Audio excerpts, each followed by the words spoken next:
Hi everyone, we're live again.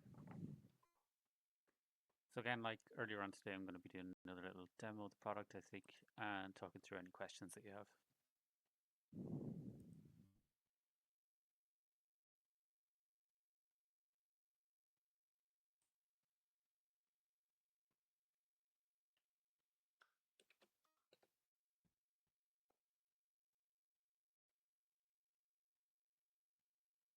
Great, so today was funny because I didn't actually get to build all that much because I was doing stuff for this, so I've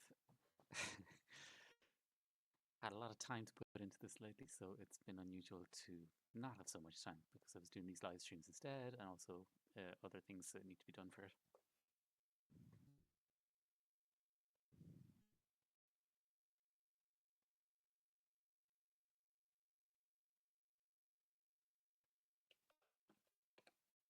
Yeah, the good news is I think we've got the portal working again. There was a bit of an issue on Deck Screener about it, and I thought that some weird link that I didn't add was added to it, so that's all resolved now. So the portal should be up and running again. We'll be able to get more people to join the Telegram group.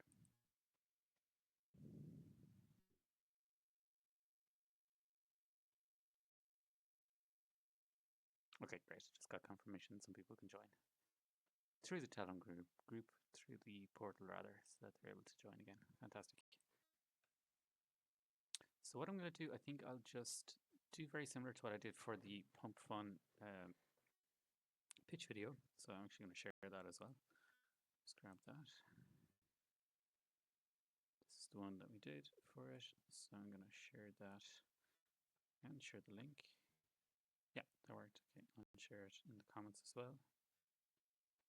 So basically, as a requirement for the PumpFun Hackathon, you had to explain about yourself, talk about your experience, the founders, and then you had to talk about the product that you were building, plans for it, and so on. So I'll do a bit of that, I guess, again, in case people have not watched that video. So this is part. I should begin with myself. Major here. My background is that I'm an engineer by training. I've worked in product development for the last 20 to 25 years or so, and I've worked in every area of it. So I've been the person doing research and development, I've been the person designing products, developing products, I've been the person testing products, and then in, say, the last 5 years or so, I moved more in towards the UX side and content side. So that's where I've been working primarily for the last few years. This project began about 5 months ago. So this was me looking at situation in the market and thinking that we're probably entering a bear market and wondering where I can still find good opportunities for trading, and what I thought was probably in future shorts is probably going to be the best opportunity over, say, the next 2 years or so. So that's where the idea for UpScalp came from. It took an awfully long time to put together. It is 5 months in the making to get to this point where we are at today. And I started pretty much from scratch, but a big thing I suppose that I would talk about on these streams is what are known as agentic development environments. So this is where you're building your code in a development environment, but you have access to agents, AI agents who help you build it. So I found this incredible. It's accelerated the work that I can do so much. I started using Google Anti-Gravity in December. And I've also extensively tested Cursor and Windsurf, but it's generally anti-gravity that I'm sticking with at the moment. Of course, a lot of these plugins are available in VS Code as well, so you can install, you can add as an extension Cloud Code or a codex inside VS Code as well. But anti-gravity is the one that I've gravitated to, and it's one that I'm using the most. Before I started using those types of environments, I was doing all of the research basically by hand myself. So I was searching through academic journals. I was looking for industry best practice, and then I was turning that into the strategies and detectors that the bot uses. But when I got access to the agentic development environments, it just literally was about 10 times faster I could work. It was such an acceleration. And I've developed loads of automations and scripts and processes that do a lot of that work for me nowadays. So I have a researcher agent who does all the research for me, goes looking for the latest academic research related to the type of detection that we do, the type of strategies that we use. And this allows me to spend time on other things then. And the other side of it, I suppose, is that developed massively when I started using this kind of developing, was the logging and data side. So again, this bot generates an enormous amount of data. It's created about 32,000 signals since I think it was December 29th is the last time I did a check like that. So it's a vast amount of data, and to get each one of them, it's scanning an awful lot more than 32,000. So this gives me an enormous amount of data in the back end. And at first, I again was quite manually going through a lot of this data, but developing these automated processes and scripts and so on, I've accelerated that massively again, and it really, really helps with gaining insights into fine-tuning this bot, identifying strategy gaps, identifying detection gaps, and so on.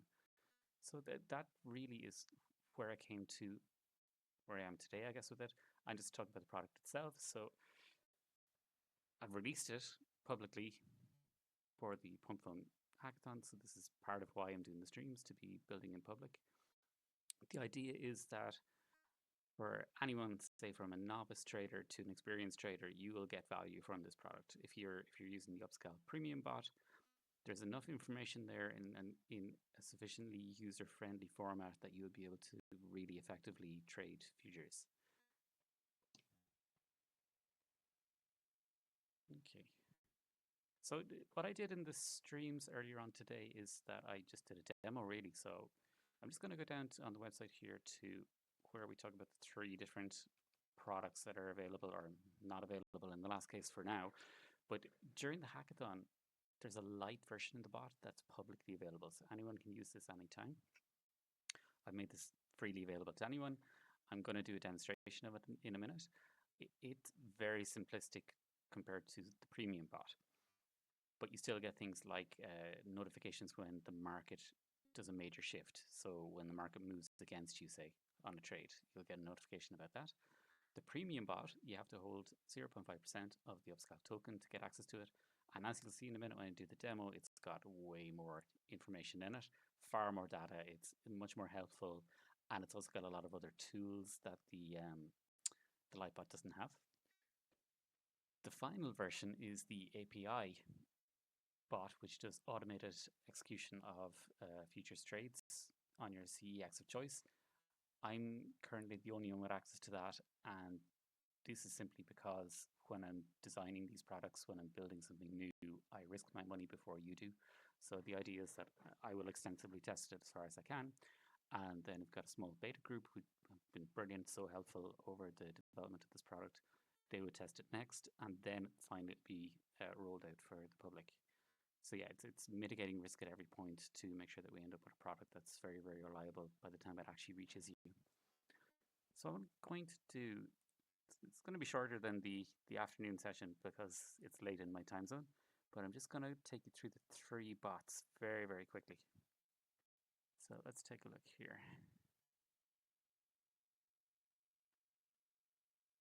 I'm going to start with the light bot. Okay, I'm going to go to the latest signals. Great.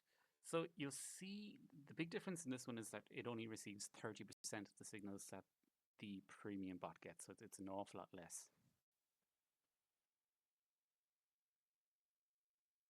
I think there's an echo, one moment.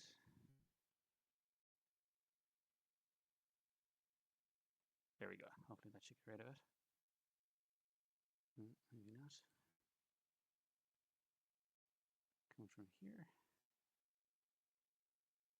Yeah. Okay.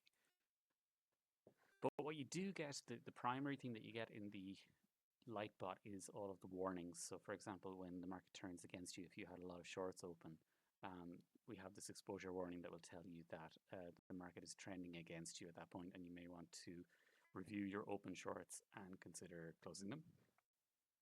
I'm going to see if there was any signals in this so far. No, we've got a market summary there. Looks like it's been a while since the Lightbot received a signal. A little too far. It's much easier on my phone. Yeah, mostly the market summaries. No. Okay, so we'll go to the premium bot instead to see a signal. Go to this here. Oh yeah, okay, there isn't actually a lot of signals. That's why none have made it to the Lightbot, because the conditions must be poor. Whereas you can see here, they're pinging in the premium bot, which will get about 3 times more signals than the light bot gets. So let's take an example of a signal that you would get. So here we got AVAX. What time is that? About 40 minutes ago, 50 minutes ago.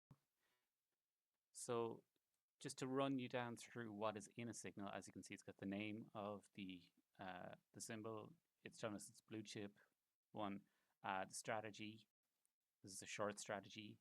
It's the observe label, which means this is something that's not quite fitting into the other tiers that I have so far. So there's generally 4 tiers. We have speculative signals, good signals, excellent signals, and exceptional signals.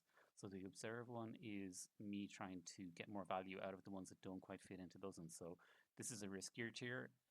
You probably want to avoid this unless you're really degen. Futures degen, who really wants to try and take risks. But as you can see, this may be worth it in this case because this particular strategy for this particular symbol is hot right now.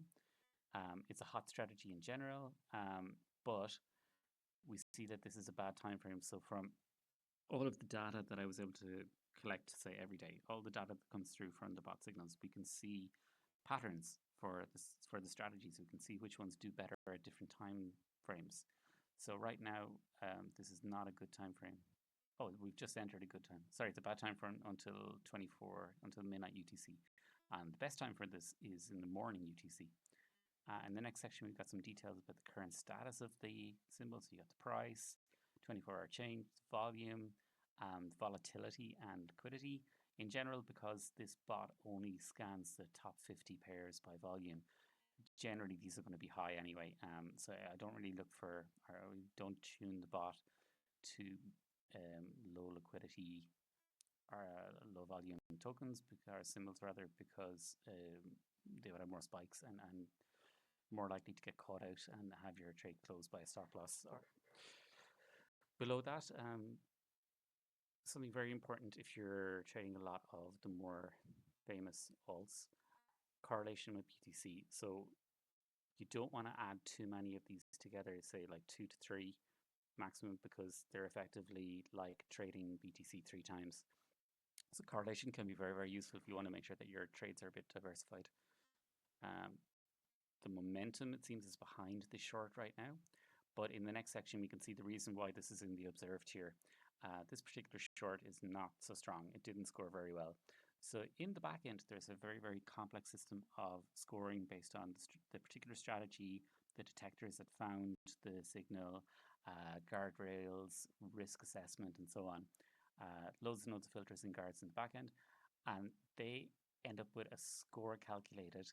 And the confidence that you see here is like a very, very user-friendly interpretation of that to make it easier. So when I initially was testing out this bot, I found this was not very scannable when I had the score there, or like a kind of a lengthy percentage score. So instead I turned it into this 5-star system and a simple percentage instead. You can see information about the likely return from it. There's some helper notes. Usually if you're not so experienced at trading, you will see additional advice here in the bot as well. Something key in the next section, let's just go down a little bit. So in that advanced section here, something that's very, very key that you may want to watch out for is the VWAP, VWAP, the average price that people are trading today. And you can see here that it's telling me that if I take this signal, I'm shorting lower than most traders. So for the vast majority of the strategies, this is a bad thing. You don't want to be the wrong side of the price, or you don't want to enter the wrong side of this price. And funny thing is, with this strategy, it's not always the case with this MP short, which is a momentum strategy. Sometimes it's better to be the wrong side of the VWAP, VWAP. Okay, something I added when I started realizing how important this price was, I added in this extra section here, which is like, if you don't feel like trading this right now, here's a better entry to set your price alerts for. So this better entry section, you won't see it on every trade. You'd only see it if you're the wrong side entering the trade. So this gives you an additional target if you don't currently want to take the risk.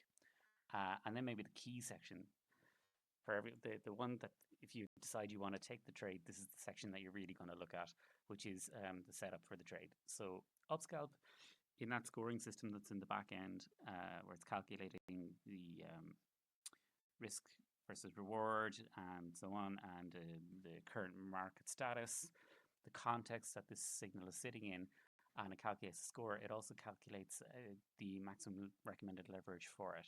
And this also relates to the type of strategy that the signal is. So this was NP short. So again, for this particular one, it usually has a quite high leverage. It gives you an entry, take profits, and stop loss as well. And just in case you need them, the key support levels are there as well. So sorry, the key level support and resistance. And then for beginners, right at the bottom, there's usually a little bit of extra advice. So it tells you what is the general time frame to hold this trade for. So he's saying in this case, this strategy is generally an intraday trade. So if nothing's happened within 12 hours or so, it's probably worth closing. It's not really worth keeping open. Okay, so that is the premium signals. I will also show, it's not available to the public yet, but I'll take a look at the API trade bot. So this is what a signal, it's not quite a signal, it's a trade within the API trade bot looks like. So what's happening here is the signals that show in the premium bot. Within the API bot, you have another huge range of settings that you can use to customize which signals actually get traded. I've been testing with Binance and it's been great. So this is connected to my Binance account by API key. And when an acceptable signal fires in the premium bot, if it matches the settings that I've set up here in the API bot, it will fire a trade. It will set the levels that we saw earlier, the entries. So take profit and stop losses that we saw in the signal before. It will set the correct leverage and it will observe the trade for me. So just something I've noticed that was helpful recently was I added an option to the bot where if it moves in the right direction for you by a certain amount, it will automatically move the stop loss to break even. And if it moves again even more in the right direction by whatever percentage you choose, it will then move the stop loss into profit for you. So this is just something that I from my own testing lately that I found would be, that I figured was very, very useful for me. Just to show you some of those settings, let's go down here. So as I said, the API trading bot has an enormous number of settings. I'll probably have to do some help guides and probably explainer videos for this when I actually release it to the public. But as we can see here, trading is on. Oh, actually, that's probably an old one. Let me refresh that one. Let's do the settings again. There's a lot of settings, so this actually takes a long time to load. Okay, here we go. So at this time, 11:15 UTC, doesn't sound right. Trading is on.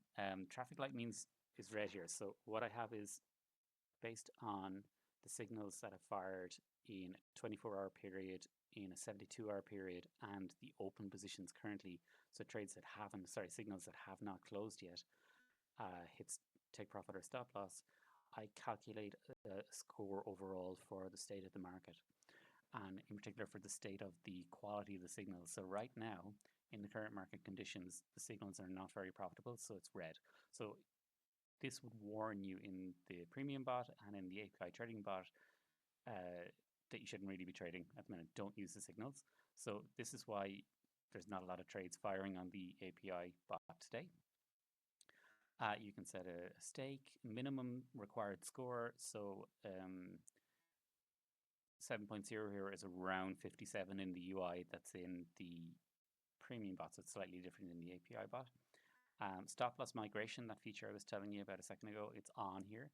So in other words, I think I have it set for like 30%. So if the trade moves 30% in the right direction for me, the stop loss will migrate to break even. And I've also got it set up, I think maybe 50%, it would migrate to 20% in profit, something like that. Next feature there is a burst cap. So I was finding that sometimes heavily correlated pairs may fire a lot at the same time. So I've set it here that only 4 of the same strategy will fire at any one time. Just so prevents having like 10 trades open highly correlated with BTC at exactly the same time. I've chosen to block bad timeframes. So if a strategy is particularly bad at a certain time frame, I don't trade them. So I switch that to block here. Anything else interesting there? Yeah, I'm blocking cold. So any symbol that has had more than 3 losses in a row is considered cold by the bot. So I'm blocking any of those. But I am, I suppose, taking a little bit more risk here that I'm not looking for symbols that are on a hot streak. So again, in a similar way, if a symbol has more than 3 wins in a row, it's labeled hot in the bot. And on a similar theme, the next setting there is relax. And these are 2 levels of degen settings that I added. So if you feel that you want to take more risk in a certain market, so for example, there are times when the market is green and very, very well suited to a lot of the strategies. And maybe you would switch on the relax 1 or 2 of those there. And this would be would take more trades than it usually would if you didn't have these on. The opposite of that then is another automated feature that I added here, which is fear mode. So when the market is in extreme fear, this will reduce the level of your stakes and it will reduce the return that you're looking for as well. So it tightens the take profits and stop losses also. I leave this on because usually when these events happen, they're too fast to actually react to, so I leave it on. Something I found is that a lot of the long strategies I have in the bot, they're not great in bear conditions, so I have it on strict here that I don't take API trades for longs in bear conditions. Okay, that's really most of the interesting ones there, I suppose. And then this is something that's not available to the public right now. It will be in the future, I hope. But just to look at the website, talk through the roadmap a little bit. So right now we have the light bot and the premium bot live, and particularly in the premium bot, there's a lot of features there in it. Again, that's only 0.5% of supply that you have to hold to access that. And then you go to the website here and you request access, and then I'll add you to it. In progress, these are the constant tasks that I'm doing all day long. We have the automated research that I was telling you about, which is always looking for the latest developments from academic research and industry best practice. Based on that then, and based on the data that the bot collects, I'm constantly refining the strategies, tuning them, always looking for new detection methods, new strategies to apply to it, new setups.